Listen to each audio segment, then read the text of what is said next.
Kumusta mga kanoysi? Welcome back sa ating YouTube channel, Philippine Noises. So ngayong araw, another update naman tayo about politika ng ating bansa. No? So ito, special to, about to kay General Torre. So ito yung panonoorin natin from John Rep. So meron itong pamagat na sino ba si General Nicolas Torre ang nagsilbi ng warrant ni former President Rodrigo Duterte. Kasi syempre one of the most hated daw sabi ng mga DDS, 'di ba? So tingnan natin kung ano yung story ni Sir General Torre. So bago natin simulan, John Rep, supportahan nyo yan. Tapos syempre kung trip nyo ng mga ganitong reaction video, may kasama kayong manood, huwag nyo na rin kalimutang supportahan yung YouTube channel natin, Philippine Noises. So mga kanoisy, hindi na natin ito patatagalin pa. Simulan na natin, baka agawin pa ng China. Ayan ang pamagat ng video ito. Sino ba si General Nicolas Torre ang nagsilbi ng warrant ni former President Rodrigo Duterte? So, John Reps, Philippine Noises. Like, comment, share, subscribe. Start. Naging tensyonado ang sandali bago ilipad si dating Pangulong Duterte patungo sa The Netherlands. Iginigiit kasi ni Police Major General Nicolas Torre na sumama na sa kanila ang dating Pangulo papunta sa naghihintay na eroplano. Anak ko pupunta dito. Kung gano'n, okay lang. Kung hindi niyo papasukin, make it clear. Yes, sir. Kayo ba, men, ano ba yung opinion nyo dyan? I-commento nyo nga yung opinion nyo na paghingi ni PRRD na yung anak niya yung maging abogado niya na hindi pinagbigyan ni Torre. Comment down your opinion below. Hindi ninyo, ikaw. Yes, sir. Mas naging tensyonado pa ng arestehoy ni Torre si dating Executive Secretary Salvador Medialdea dahil sa pinipigilan umano nito ang pagkuha kay Duterte. Giit naman ni Medialdea ay mahina na umano ang dating Pangulo para sa mahabang biyahe. Yan yung mahirap talaga, men. Kaya kayo, if ever, kahit nanay, tatay nyo yan or whatsoever, kapag ka-aaristuhin sila, wag na wag kayong haharang, especially kapag ka may warrant. Kasi, maaari kayong hulihin din for obstruction of justice. Madamay pa kayo. Makukulong pa kayo, makakasuhan pa kayo. Ang di ko lang maintindihan dito, since, di ba, parang obstruction of justice, pero sinama pa rin doon sa dahig, di ba? Dapat si Medialdea na iwan dito. Right to remain silent. Everything you say can and will be used against you in the court of law. You have the right for an attorney. If you cannot afford an attorney will be reported to you. Do you understand this, right? You are under arrest for obstruction of justice. 1829, sir. Let's go. Okay. What's up, please? What's up? Ganyan din kasi talaga sila eh. You know, parang nag-grandstanding sila. Yung mga DDS naman sobrang sad. Dahil sa mga videong yan na mabilis kumalat online ay maraming taga-suporta ni dating Pangulong Duterte ang nagalit sa inasal ni Torre. Ngunit sino nga ba si Police Major General Nicolas Torre? So, sino nga ba siya? John Rep, supportahan yan. Yung word naman mo na parang maraming nagalit ka General Torre. Ano kasi, bias nila kasi yung yung hinuhuli. 'Di ba? Si Nicolas de Loso Torre III ay ipinanganak noong March 11, 1970, isang Pilipinong pulis na kasalukuyang nagsisilbing direktor ng Criminal Investigation and Detection Group at nagsilbi din siya noon bilang Regional Police Office sa Davao Region. Nagtapos si Torre ng Grabe from Davao pa talaga. Like sa teritoryo talaga nila Duterte, di ba? Hindi, parang makukonsider na rin as teritoryo din to ni General Torre. Pareha silang taga Davao eh. Kapaglunsad Class 1993 sa Philippine National Police Academy o PNPA. Si Torre ay nagsilbi bilang Provincial Director ng Samar Provincial Police Office hanggang siya ay na-dismiss noong 2019 dahil sa reshuffle. Idiniklara rin siyang persona non grata sa kalbayog ng Provincial Board sa botong 6 at Grabe So ito naman, ito yung mga kukunin ng mga DDS ngayon na mga panlaban nila kay Torre, di ba? Kasi hate nila yung tao eh. Hulihin mo ba naman yung idol nila, di ba? Hindi. Ang dahilan ng lupon ng probinsya ay dahil sa kanyang kabiguan sa pamumuno na labanan ang kriminalidad at pagsali sa isang partisan na aktibidad sa politika noong early election campaign sa lugar. Nang maglaon ay nagsilbi siyang Deputy Regional Director para sa mga operasyon para sa National Capital Region Police Office o NCRPO. Ngunit matapos ang kanyang panunungkulan sa NCRPO ay nare-assign siya bilang Chief ng QCPD. Ngunit ang kanyang tungkulin ay naging kontrobersyal dahil sa pag-host ng isang press conference para sa retiradong patrolman na si PO1 Wilfredo Gonzales na naging viral. Uy! Talaga ba? Siya pala yung naghawak ditong ito si kuya na parang nagkakasa ng ng beng-beng. Actually, medyo nainis din ako sa time na to kasi parang knowing na tawag diyan, kinasahan niya nga ng beng-beng yung biker, 'di ba? Tapos may pa-press conference pang Mokong. 'Di ba dapat hinuli na agad 'to? Something like that ba? 'Di ba na parang inis na inis tayo kapag ka pobre, huli agad without explanation. Tapos kapag itong mga mayayaman na to with press conference pa. 'Di ba? Kahit sino maiinis sa ganun eh. matapos ang pambabatok at panunutok ng baril sa isang siklista sa Welcome Rotonda. Grabe naman yan, si Uncle pala yun. Umapila si Torre sa publiko para sa compassion at crucifying kay Gonzales. Sa madaling salita ay gusto niyang itigil ang mga pambabas kay Gonzales na dating pulis. Ngunit kalaunan ay Well, yung sa mga pambabash-bash na yan, di natin mapipigilan yung taong bayan, men. Gustuhin man natin kasi kasalanan din naman niya yan eh. Parang consequences din naman ng mga pinaggagawa niya yan. Gustuhin man natin na wag i-bash siya kasi bawal naman or pangit naman talaga yung pambabash. Or I mean, hindi naman talaga mabuti yung pambabash. Pero trigger niya yung tao eh. Ang tapang-tapang niya eh.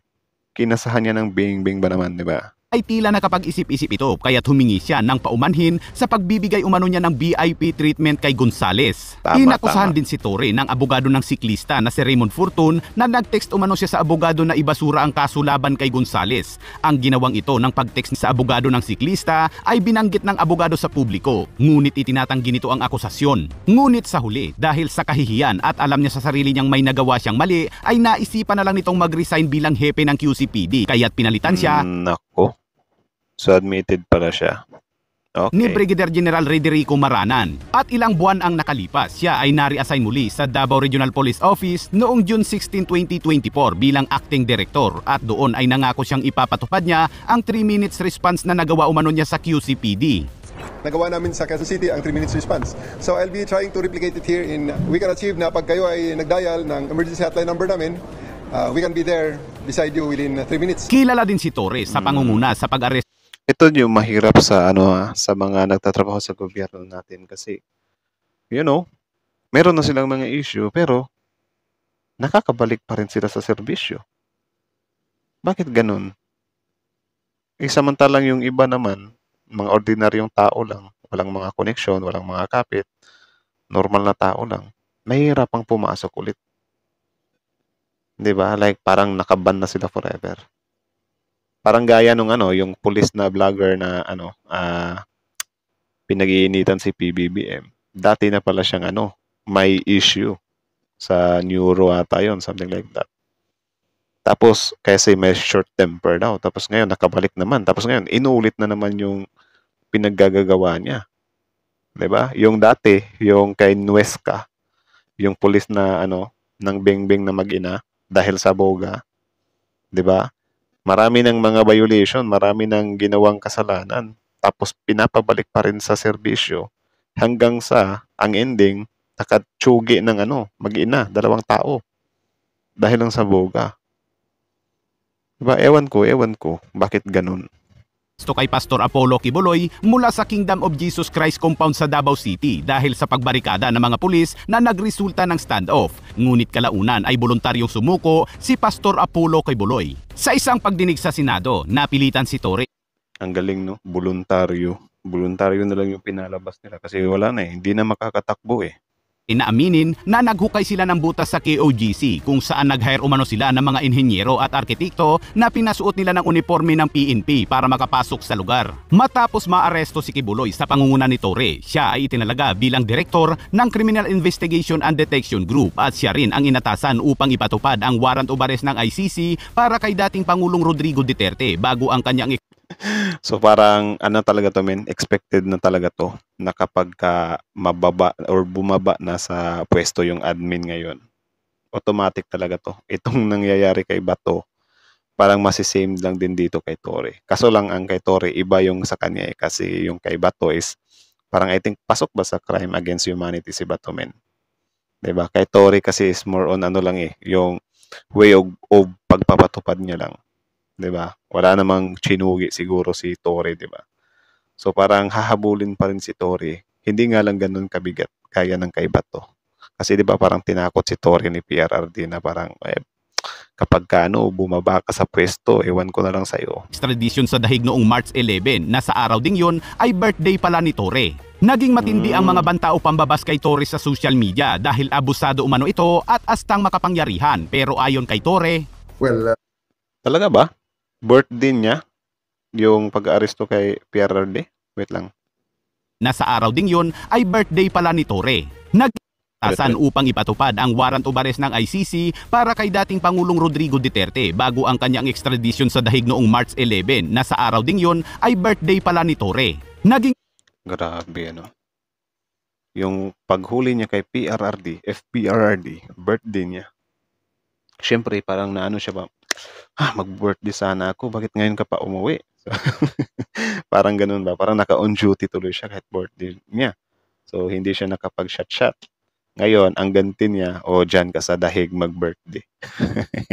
Kasi I think March 28 mag-birthday si PRRD, di ba? matindi ang mga banta o pambabas kay Torre sa social media dahil abusado umano ito at astang makapangyarihan. Pero ayon kay Torre, well, social media ko yun. Ay, okay na ngayon. Ang sa akin, I take it as a positive affirmation na buhay ang demokrasya dito sa Pilipinas. At yan ang gusto natin na lahat ng mga Pilipino ay free na makapag-express ng kanilang damdamin at ang kanilang mga saloobin, ng kanilang mga kuro-kuro as long as it is done within the bounds of the law. Okay na po yun. No? sinabi rin niya Tama. na Yung ano naman kasi yung comment ng taong bayan or ng mga DDS na parang anong tawag doon? Parang abuse of power, something like that. Parang subjective kasi siya eh. 'Di ba? Kasi may mga tao naman na nakapagsabi na okay naman yung ginawa niya. At least given na or nabigyan ng justice. Siyempre, yung mga DDS kasi yun. Yun yung, or I mean, sila yung tatamaan kasi. Kaya I think natural lang din na ganun yung maging reaction nila. 'Di ba? Na hindi sila papabor. Kasi naipit nga yung tatay nila, 'di ba? base sa plano ay tanghali pa sana ililipad si dating Pangulong Duterte patungo sa dahig sa the Netherlands, ngunit inabot na ito ng hating gabi dahil sa mga obstruction of justice. Inabot talaga ng hating gabi. Dapat nga, ang plano nun is after ng pagka-aresto, diretso sa airport, diretso sa the airlift wing, presidential airlift wing, at diretso na sa aeroplano. Pero ang daming requirement, ang daming hiningi. So, we went over, ibinigay ang lahat ng kanyang mga kahilingan. Okay. So, bilang, na-delay tayo. Hindi ba naging obstruction of justice po yung mga ganong delaying tactics? Talaga, obstruction of justice, inimpose ko na talaga ang dapat gawin. Tama po yun, sir. Kaya nung mga alas 10 na talagang mag-alas 10 na, binigyan ko ng ultimatum si Secretary Medialdea, si ES Medialdea na umalis na at tumigil sa aking mga ginagawa para matapos na ang pag Buti nga si Medialdea, pinasama pa siya kay PRRD. Kung gustuhin ni Torre, hindi na sana makakasama yun. serve ng warrant. Ayaw. So, inaresto ko. Di ba? So, yun lang naman mga kanoisi. So, kayo ano masasabi nyo doon? Comment down below. Tapos yun, pag-usapan natin yan sa comment section. So, yun. Yan, ang video yun ay mula kay Chan Rep. So, supportahan nyo yan. Original video link in the description box below. Tapos, syempre, kung trip nyo na mga ganitong reaction video, may kasama kayo manood. Bago nyo iwan yung YouTube channel natin, Filipino NC, don't forget to like, comment, share, subscribe. So, malinaw pala yun, men. Yun pala si General Torre, ano. So, at least nakilala nyo na siya. Actually, na-shock din ako. First time ko lang din nalaman yun. 'Di ba? Na parang ang dami niya palang issue talaga. 'Di ba? Nagkakamali din talaga. Pero at least na lang, hindi yung mga kitilan. 'Di ba? Pero yun nga, tanong ko nga sa inyo kung mga ganitong issue na pala. 'Di ba? Bakit nakakabalik pa sila sa serbisyo? Bakit ganun? Kapag ka ordinaryong tao, wagas kayo kung mangban ah. Tapos kapag ka itong mga ganito, may mga connection, nalipat-lipat lang. 'Di ba? So yan pala yung malinaw. Nakikita natin dito na yung mga tao pala na may nagawa sa atin or whatsoever, hindi sila totally tinatanggal. Nililipat lang sila ng mga pwesto. Do you think may justice pa doon or fair ba yun? 'Di ba? Halimbawa, yung kay Torre na parang nagsimula siya doon kay Gonzales na parang yung kalbo na nag-ano ng biker. Sorry sa word na kalbo. Yung basta wala tuloy ako. 'Di ba? Na parang unfair naman sa biker 'yun na since admitted nga siya na may nagawa siyang mali or napatunayan niya nga na meron siyang mali, nilipat lang siya ng ibang pwesto. Diba? So, do you think fair ba yun? And then yun nga, yung police naman, yung police vlogger na bumabanat kay PBBM, meron na palang dating inaano sa kanya, yung neuro kasi short temper daw. Ano yun, parang may problema sa katinoan, something like that. Tapos nakakabalik lang din sa serbisyo. Tapos ngayon, naulit na naman. Diba? Sabi ko nga sa inyo, same lang din sa nangyari nung kay Nuesca, na marami na pala siyang mga issue dati sa pagkapulis. Tapos, nagiging pulis pa rin hanggang sa, nakatsugi nga siya ng 2 tao dahil lang sa init ng ulo. My father is a policeman. Naalala niyo yun? So, ayun, natsugi na nga din si Nuesca, di ba? So, yun pala yun. At yung kay Medial Dea naman, 'di ba, na parang kung tutuusin mas pa nga mas considerate pa nga si doon si Tory. Or siguro dahil wala na silang choice na parang sige, paliparin na 'yan. 'Di ba? Basta lang hindi si Sara Duterte sumama. Kahit si Medial Dea lang, something like that siguro kaya hindi na or pinalampas na lang ni Tory si Medial Dea, 'di ba? Grabe. Ang lang din dito, men, 'di ba, pinag-iinitan ni Bato si Tory na parang wag kang abuso sa kapangyarihan daw. Parang ganun talaga yung mararamdaman ng 'di ba, yung mga naiipit. Na parang makakaramdam sila na inaabuso yung kapangyarihan. 'Di ba? Kasi sila yung naiipit eh. Pero kung naman men, kung hihimay-himayin mo lang, valid naman, 'di ba? May warrant naman. Kaya nga ini-invalidate nila or pinapaniwala nila sa mga supporters nila na walang warrant para magalit din yung taong bayan. Pero ang totoo, meron pala. So in short, ini-enforce lang ni General Torre yung tama. Tsaka I think saka lang natin malalaman talaga kung ano yung malaking mali sa sa pagka-arestong ito ng ICC or Interpol or ng PNP kay FPRRD kapag wala na siguro sa pwesto si PBBM. I think mga 3 years naman lang din. 'Di ba? Siguro after 3 years, wala na naman. Ang iingay na controversial naman ito, yung about naman kay Tory. 'Di ba? At kay PBBM. Ano ba yung kay PBBM? Yung yung parang nilet go niya daw yung presidente sa ICC. So marami. 'Di ba? So kaya nga dito sa politika ang hirap talaga. Ang hirap.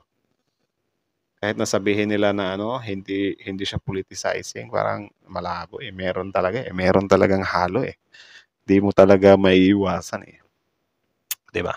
Anyways, hanggang dito na lang muna kung ano-ano na yung mga pinagsasasabi natin dito. Sorry. John Reps, Filipino IC. So, like, comment, share, subscribe, Filipino ICs.